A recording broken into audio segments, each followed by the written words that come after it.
ఎవరైతే నెక్స్ట్ వాళ్ళు తీసుకున్నారో వాళ్ళు నేను నా ప్రాజెక్ట్స్ అన్నీ అందులో చూసిర్రు వాళ్ళు.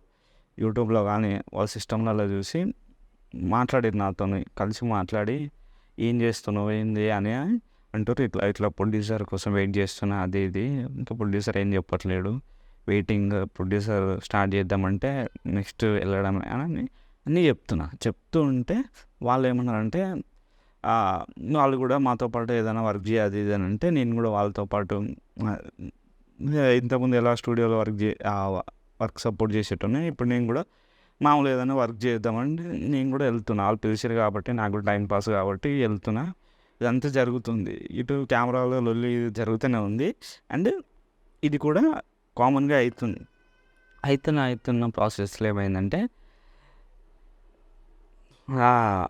వాళ్ళు కూడా ఒక 1 మంత్‌లో వాళ్ళకి ఏదో పర్సనల్ ప్రాబ్లమ్స్ వచ్చి ఆ 1 మంత్‌లో ఆ స్టూడియో తీసేద్దామని డిసైడ్ అయిపోయేటప్పుడు నేను రోజులు వాళ్ళతో పాటు ఉన్నా కాబట్టి వాళ్ళు ఏమన్నారంటే మన దగ్గర కెమెరాలు ఉన్నాయి, స్టూడియో ఉంది, దీన్ని బేస్ చేసుకొని ఏదన్నా తీయగలుగుతావా షార్ట్ ఫిలిం కానీ లైక్ ఏదన్నా ఒకటే అని అన్నారు. షార్ట్ ఫిలిం కాదు, నేను ఒక సినిమానే రాస్తాను, మంచి ఒక సినిమా రాస్తాను, ఆ సినిమా తీద్దామని వైలెన్స్ అనే సినిమా చేసిన. నేను ఒక 5 రోజుల, ఎందుకంటే ఈ కెమెరా పోయింది, ఈ ప్రొడ్యూసర్ ఓకే చెప్పట్లేడు, ఇవన్నీ డిస్టర్బెన్స్ నుంచి అంటే బయటకు వచ్చేసేయాలని 5 రోజుల కథ రాసేసి స్టార్ట్ చేసిన. మిగతా ఫ్రెండ్స్ కూడా ఉన్నారు కదా, వాళ్ళు కూడా చాలామంది సపోర్ట్ చేశారు నాకు.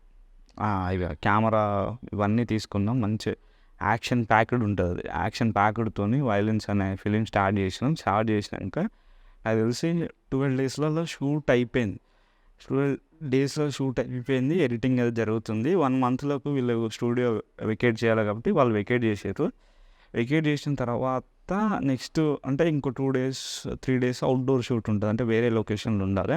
ఆ సీన్ ఒకటి, ఆ సీన్ కోసం నేను వీళ్ళు అడుగుతున్నా ఎప్పుడు చేద్దాం అంటే వీళ్ళేం సపోర్ట్ చేయట్లేదు, ఎందుకంటే వీళ్ళు స్ట్రగుల్స్లలో వెళ్ళే ఉన్నారు. అది అర్థంగా ఇక నాకు పిచ్చి లేచిపోతుంది. ఏందబ్బా మనం చేద్దాం అనుకున్నాం, ఎట్లా అవుతుంది ఏంది అని మెంటల్ టార్చర్లో ఉన్నాను నేను. అయితే ఇక వాళ్ళని గట్టిగానే అడిగిన, ఏం చేద్దాం అనుకో, చేద్దరా లేదా అది ఇది అని అంటే ఇప్పుడు ఉన్నంత వరకు ఏదో ఒకటి లాగిచ్చేసేసి ఆ యూట్యూబ్ ట్రాక్స్ పెట్టేసే అది ఇది ఇది అని అంటే కొన్ని అన్నీ అన్నారు. అలాగే నాకు చిరాకు ఎత్తిపోయింది. ఇంత కష్టపడి చేసింది, రక్తాలు వచ్చేలాగా ఫైట్లు చేసి, రక్తాలు వచ్చేలాగా కొట్లాటలు చేసి ఎవరు లేరు టీము. లిటరల్ కొన్ని సీన్స్లలో ఎలా అంటే కెమెరామెన్ నేను మాత్రమే ఉండేటోంది. అలా సినిమా మొత్తం కంప్లీట్ చేసినాం. అలా కంప్లీట్ చేసి ఉంటే మీరేంది యూట్యూబ్ ట్రాకులు పెట్టు, అది పెట్టి ఇది పెట్టుకుంటుంటే చిరాకు దొబ్బింది నాకు. చిరాకు దొబ్బేసి ఇక ఇలా కాదు, నేనే స్టార్ట్ చేస్తా అని ఒక 3 మంత్స్ 3 మంత్స్ గ్యాప్ తీసుకొని కొంచెం మనీ అనేది అడ్జస్ట్ చేసేసుకొని షూట్ స్టార్ట్ చేసిన. 3 డేస్లో అయిపోయింది మొత్తం. యాక్చువల్గా 18 డేస్ ఆర్ 19 డేస్లో షూటింగ్ డేసెస్ అనమాట. మొత్తం కంప్లీట్ అయిపోయింది. అంటే ప్రీవియస్ డేస్ కలిపిన ఇప్పుడు కలుపుకున్నామని మొత్తం కంప్లీట్ అయిపోయింది. ఇక వెంటనే ఎడిటింగ్ స్టార్ట్ చేసిన. డబ్బింగ్ కూడా కంప్లీట్ చేసిన టైంలో, అదే టైంలో ఏదైతే నా కెమెరా పోయింది అని చెప్పినా కదా, కెమెరా అనేది దొరికింది. కోడ్ చుట్టూ ఒక 6 మంత్స్ తిరగాల్సి వచ్చింది. అది నా కెమెరా అని చూపించుకోనికి, ప్రూవ్ చేసుకోనికి ఇదంతా అయింది. ఇక తర్వాత నేను ఆ కెమెరాని చూసినా కూడా పెద్ద డిస్టర్బెన్స్ ఉండేది చాలా. ఎందుకు ఏందని తిక్కలేసి ఆ కెమెరా అమ్మేసి మళ్ళీ రీసెంట్గా ఇంకో కెమెరా కూడా ఉన్నా. అయితే ఇప్పుడు వైలెన్స్ పోస్ట్ ప్రొడక్షన్ ఇది అవుతుంది కాబట్టి ఏం చేయాలి జాబ్ కూడా సరిగ్గా పోవట్లేదు. నా టైంలో ఒక మూవీకి కో డైరెక్టర్గా చేస్తామని అడిగారు. వాళ్ళు వర్క్ చూసి అడిగారు, చేస్తాను అన్న. చేసిన తర్వాత ఆ సినిమాకి నా పేరు కూడా పడదు, ఎందుకంటే వద్దనే చెప్పిన. అండ్ డబ్బులు కూడా సరిగ్గా ఇయ్యలే. వద్దురా బాబు నా పేరు వేయకుంటే చాలు అని. సినిమాలో నా పేరు కూడా ఉంది, ఆ సినిమా రిలీజ్ అయింది, అదంతా వద్దు. ఇక ఇలా జరుగుతుంటే ఇప్పుడు ఏంటంటే పోస్ట్ ప్రొడక్షన్ వర్క్ జరుగుతుంది, వైలెన్స్.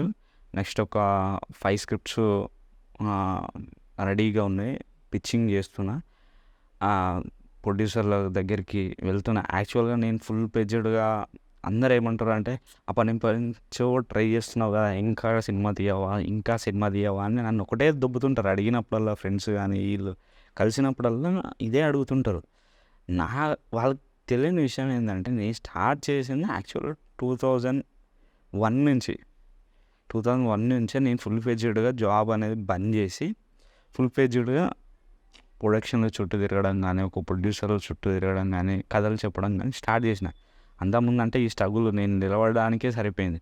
ఇప్పుడు కూడా ఏంటంటే ఇంత ఫ్రీగా ఇట్లా వీడియోలు తీసుకుంటా ఇలా ఎంత ఫ్రీగా ఉన్నానంటే బికాస్ ఆఫ్ మా తమ్ముడు వర్క్ చేస్తుండో వాడి వల్ల నేను సర్వే అవుతున్నా. చల్తా బండి అన్నట్టుంది. బట్ వైలెన్స్ అనేది ఏంటంటే మేకింగ్ వైజ్ టూ గుడ్ ఉంటుంది. అలాంటి ఒక చిన్న బడ్జెట్లో, అసలు బడ్జెట్ అనే అనొద్దు కూడా, ఆ బడ్జెట్ చెప్తే మేబీ నా సినిమా అని తక్కువ అంచనా చూస్తారు. వద్దు, నేను ఆ బడ్జెట్ కూడా చెప్పాను. అంత బడ్జెట్లో మేము ది బెస్ట్ అవుట్పుట్ అనేది రెడీ చేసినాం. తొందరలో వర్క్ అంతా కంప్లీట్ అయితే కొంచెం డిలే నేను వస్తాను. అండ్ అన్ని రోజులు ఏదో ఒక వీడియోతోనే మేము కలుస్తూ ఉంటాను. అండ్ సపోర్ట్ చేయండి. నా యూట్యూబ్ని సబ్స్క్రైబ్ చేసుకోండి, లైక్ చేయండి, కామెంట్ చేయండి, సపోర్ట్ చేయండి. ఎందుకంటే మీరు ఎలాంటి వాళ్ళు సపోర్ట్ చేసి ఎప్పుడు అని అడగడం వల్లనే నేను కూడా కొంచెం బౌన్స్ అయ్యి నేను చేయడం ట్రై చేస్తున్నా. మీరందరూ నాకు హెల్ప్ చేస్తారని అనుకుంటున్నా. ఛానల్ని సబ్స్క్రైబ్ చేసుకోండి, ఓకేనా? బాయ్. నేను అకిరణ్ మాన్కాలి.